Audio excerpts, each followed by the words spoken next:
Welcome to another episode of the Caregiver and Spoonie blog.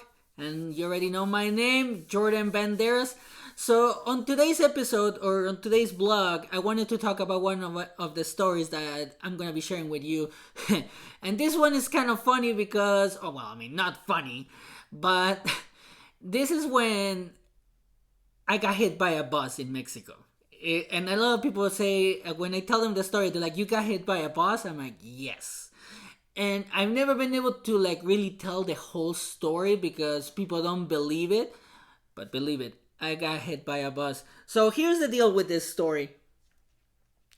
So in Mexico, um, when I was in elementary school, I was it was in the fifth grade.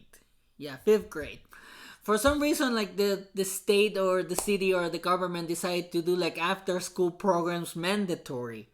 So we had to stay in the school unless we get a note from our parents saying "Oh, my kid can stay in the after school program due to this or to whatever. I can't go pick him up after work," or something like that. So I asked my mom to do a letter, and to be honest, I don't remember her doing the letter or anything like that. Because I didn't really want to stay in the after school program because we didn't do anything. It wasn't anything to learn. We were just there. Everybody was on the recreational area, and then that's it. We wouldn't do anything. We will go into the classrooms, but we literally didn't do anything. So what I started doing, and this is why I said you can be curious as long as you want to, but sometimes you have to face the consequences, like I did, because what I started doing is when everybody started leaving, whoever was able to leave, once the regular school shift was over, I was able to escape school. Literally, I was escaping school, not even slapping. It was escaping school, because I will find ways to literally climb the fence and get out of school. I was I'm not gonna stay in the after school program, and I found so many ways. For example, once the bell rang, the last bell for everybody to go home before the after school program started. Everybody will run to the door, because in Mexico, it's the schools are different. They have fences, and they have these huge doors, metal doors, with somebody always watching to see who goes in and who goes out.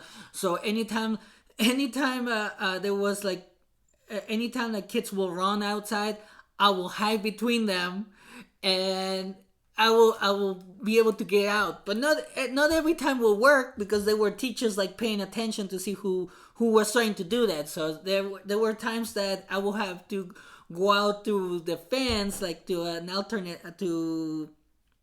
I will have to climb the fence, and then on the back of the one of the sides of the school, there was another fence where one of the teachers will park, and literally they will park inside the school. They will park their car inside the school. So me and some friends will wait until they open that door or that fence, so they can get their car out, and we will get out.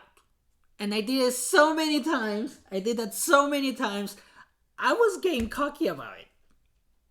And also, because one of my elementary school was two floors, and the bottom floor all of the rooms were facing another street on the side of the school, and you were able to actually pretty much escape through the window. And I did that multiple times. I will find a way to get out. My mom didn't really say anything. She will be like, "Oh, you were able to escape?" I'm like, "Yeah." So I was escaping school so many times, and there was this time where I was able to catch up with my friend, because he was playing soccer, so he wasn't able to stay in the after school program. And what happened is we were walking. He went his way, I went my way. I was waiting to cross the street, And this is what was weird about it, because I'm behind all these people. We're waiting to cross the street, like right on the corner, and I remember, and this is why it's weird. That's why I don't think a lot of people believe me, but I'm like, you know what? That's my story, and I'll stick to it. But it's like this. So we're waiting to cross, and all of a sudden I remember looking around, because there was a lot of people, and for some reason I couldn't see anything after that, and I felt like somebody pushed me. To be honest, like I felt like somebody came from behind me and covered my eyes and made me walk towards the street, like where the cars were. And all of a sudden I just remember like feeling this impact in my head, like something hit me on the side of my body. And I remember like start crying. I'm like, holding my head. I'm like, and somebody hold me, and I couldn't see anything. I don't know exactly what happened, but I couldn't see anything for a while. And somebody's like, are you okay? Are you okay? I'm like, I'm okay. So they sat me down, and they're like, oh, let's call your mom. I'm like, no, she's gonna get mad. And they're like, that we need to call your mom. We can't just let you go. So somebody calls my mom, because right on the corner where this happened, there was a pharmacy. So I gave them my number. They call my mom. The bus driver is so like, is he okay? They're like, yeah, he's okay. And then he leaves. And it's weird, because he is like, okay, I'm going. So I'm all like crying. I'm like, I don't know what happened. And they're like, you walk right into like the bus, literally. And I'm like, I don't remember that. I'm like, I know for a fact that I wouldn't do that consciously. I don't know what happened, because like I mentioned, it felt like somebody came from behind, covered my eyes, and pushed me. But I guess they said that I walked like to the bus. It wasn't a suicide attempt or anything like that. So I don't know what it was. So my mom was able to pick up the phone. She was home. And she comes to get me, and she's all like mad about it. It's like, why did you do this? Blah, blah, blah, blah. And she was also worried. She was worried. So, but my mom doesn't like to show worry. So that's another thing.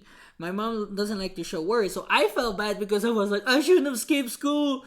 And she's like, oh, you shouldn't have done that. But let's take you to the doctor. So they took me to the doctor. They did x-rays. They examined me and everything. And I was fine. But the thing is, like, even after that, I kept doing it. Like, I didn't care. And I didn't go. I remember that I didn't go to school for a few days.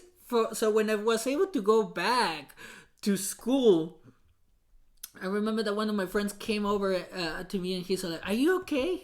I'm like, yeah.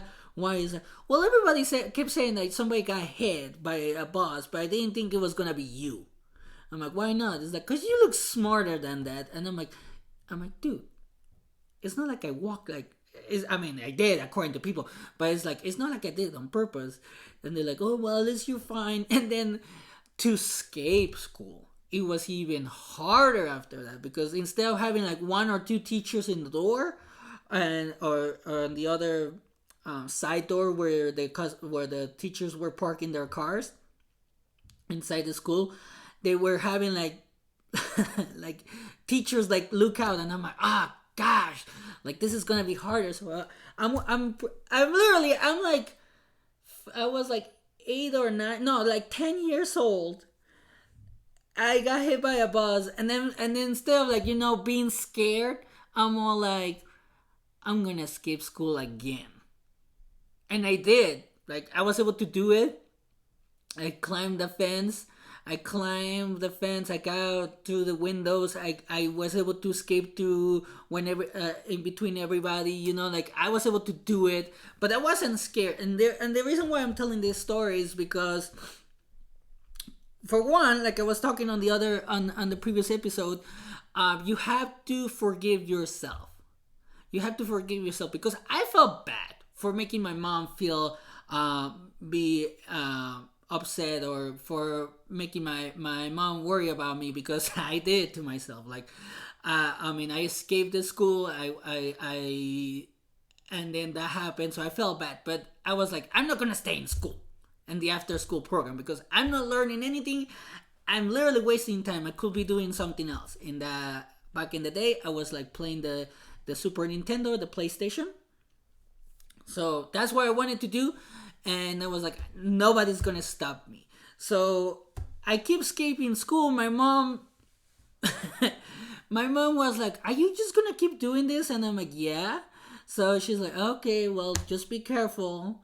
So I'm like, "Okay." My mom didn't really say anything about it, so I kept doing it. And what I'm trying to say with this is like, sometimes as children or as kids we might do something like that, something might happen, you might get injured or anything like that, and we still keep doing it. That's how we learn.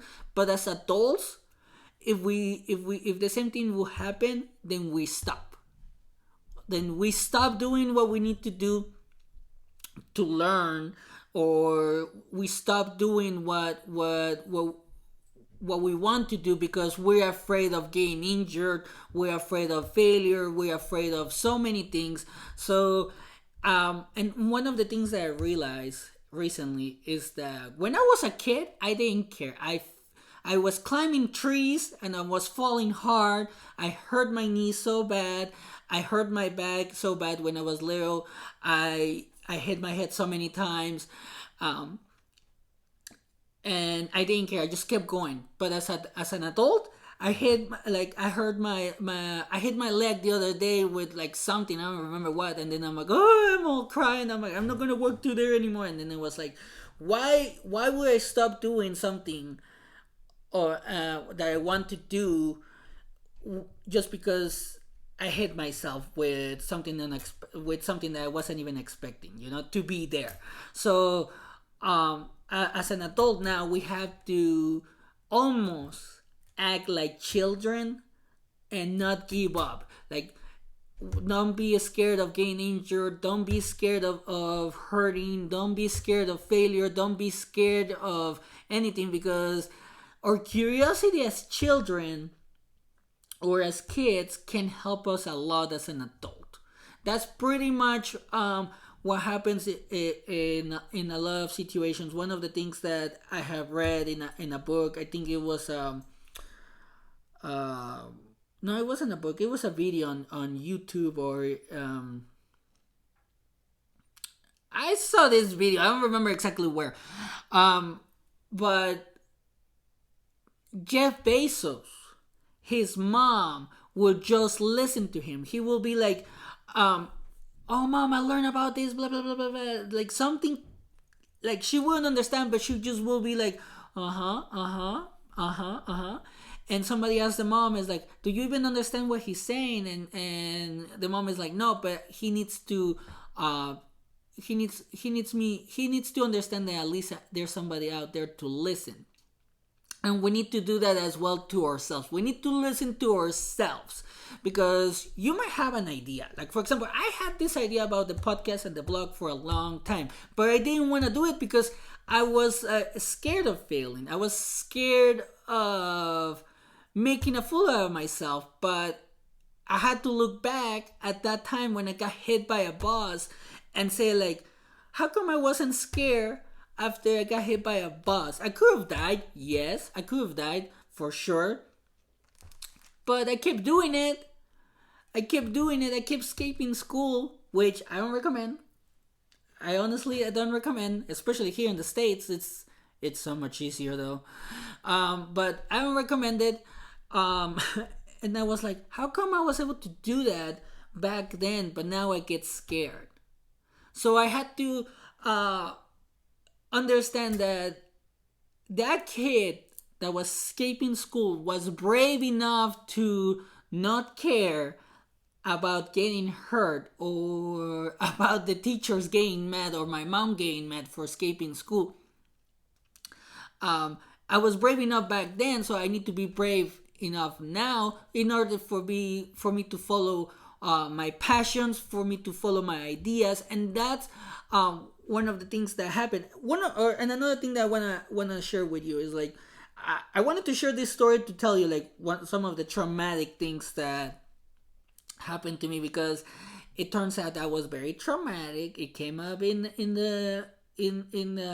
therapy, and I processed it. But then I learned from it that I forgave myself for once. I learned from it that I have always been very curious, and usually nothing. I wouldn't stop pretty much. But as an adult, I learned about more about myself that I will just stop because somebody will say like, "Oh, that's wrong," or or you're doing it wrong, or an adult. Like for example, my uncle will always say like, "Oh, you need to stay in school. You need to do this. You need to do that." And you might have the same situation with your parents where they tell you like, "Oh, if you don't stay in school, you're a bad person," or your ideas are dumb, or things like that. So like for some reason, like adults will pretty much shut their ideas down, and that happened to me in regards with my mom and my uncle. But where I'm gonna start doing, and that's why I started doing the podcast and now this blog, because I have realized so much about myself that, you know what, when I was little, I wouldn't stop. I just kept going. And as an adult, I kept quitting. So I need to have that resilience that I had as a kid, the kid that was able to escape school, get hit by a bus, and kept going, kept escaping school. Which it sounds messed up, but I wasn't scared. I wasn't scared. And one of the things that happened after I got hit by a bus is that I really wasn't afraid of dying. I was like, I survived, so I'm gonna keep doing it. And then even though I kept doing it, obviously that accident never happened again because I was more careful. Like, I was more careful. I was able to keep going home instead of staying in the after school program. My mom was getting mad, but I didn't really care. So I was like, why should I care now about others' opinions when growing up I didn't even care about my mom's opinion, or even if I don't even think my uncle knew about that. So no, but I didn't care about my teacher's opinions. I didn't care about anybody's opinions. And here's the thing, though, and I can back that off with my report cards, because in my report cards, on all of my report cards from first grade to sixth grade, all of them say like, you talk too much, you talk too much, you need to pay attention, you need to follow rules, you need to do this, that, and that. So on all of them. And it's weird because now, well, probably when I moved to the States, I guess because I was living with my uncle, I kind of felt like I had to follow his rules to a point. Or to an extent, because I didn't really follow his rules. Like, he was always like, oh, you need to get A's, I will get F's. You need to do good in school, I wouldn't do good in school. You need to do this, you need to dress with tighter clothes, I will wear baggy pants and things like that. And I have talked about this already. So this story is to tell you, like, as kids you might have been like fearless pretty much, but as an adult, for some reason that fearlessness was taken for some reason. Like, either if there's somebody says something to you and you decided that what you were doing before was wrong. Like, for example, like a skater, they're literally fearless because they don't quit. Like, I was listening to Tony Hawk the other day, and he says like, oh, I hurt myself so many times, but I never quit because I knew that I could do it. And he had a support group. Unfortunately, sometimes we don't have a support group, so we have to rely on ourselves. We have to be our own support group, our own cheerleader. Because I remember, like, when I was escaping school, I was my own cheerleader. I was like, I know I can do it, and I'm going to do it, and I did. So if you feel like right now you're not in a place where you can do things, try one thing at a time. Because that's what I started doing.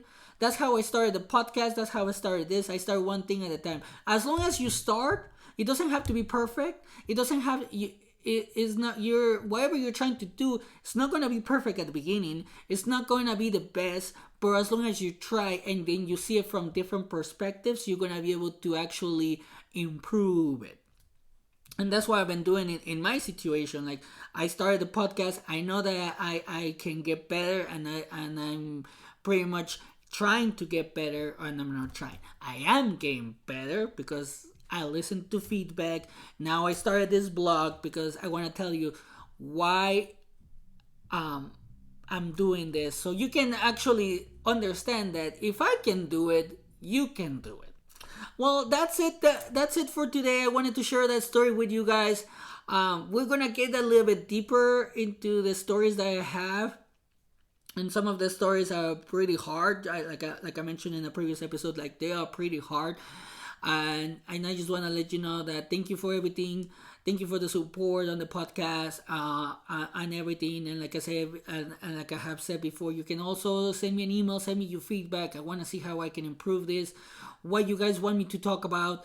You guys can send me an email to the caregiver and Spoonie at gmail.com. You can follow us on YouTube, on Facebook, and the community on the Facebook page, and also follow the podcast on everywhere available. And don't forget to share, like, and subscribe. And like always, take care of yourself.